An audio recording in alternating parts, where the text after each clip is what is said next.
सलूक के हकदार होते हैं। एक शख्स उसने हज पे जाने का इरादा किया। उसका एक दोस्त था, बड़ा नमाजी, बड़ा मुत्तकी, परहेजगार था। उसने अपनी जमा पूंजी जो थी वो अपने दोस्त की यहाँ अमानतन रखवा दी। कहा कि मैं हज पर जा रहा हूँ, जब मैं हज से वापस आऊंगा तो ये मैं अपनी रकम तुमसे वापस ले लूंगा।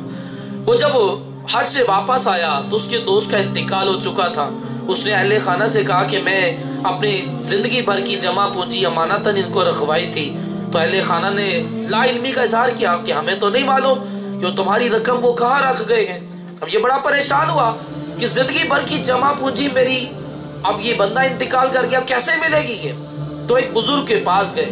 उन बुजुर्ग आले रामा ने कहा कि जमजम के कुएं में जाकर उसको आवाज दो, अगर वो जन्नती हुआ तो वो तुम्हारी बात सुनेगा और तुम्हें जवाब देगा, क्योंकि जन्नती लोगों की रूहें जो हैं वो जमजम कुएं में रहती हैं। उसने जमजम कुएं में जाकर आवाज दी लेकिन कोई जवाब नहीं आया। तो उसने बुजुर्ग को जाकर बताया।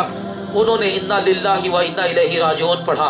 फरमाया लगता है कि तुम्हारा दोस्त जहन्नम में है। यमन में एक बरहूत नामी कुआं है, जहन्नमियों की रूहें वहां कैद की जाती हैं।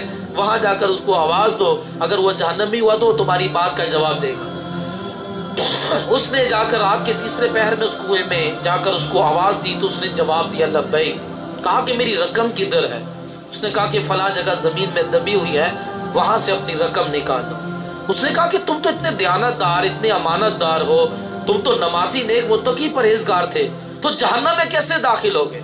तो उस नमाजी, नेक, मुत्तकी, परहेजगार ने कहा कि मेरी एक ही बहन थी जिसके साथ में हुस्न सलूक नहीं करता था, उससे मैंने ताल्लुक तोड़ा हुआ था।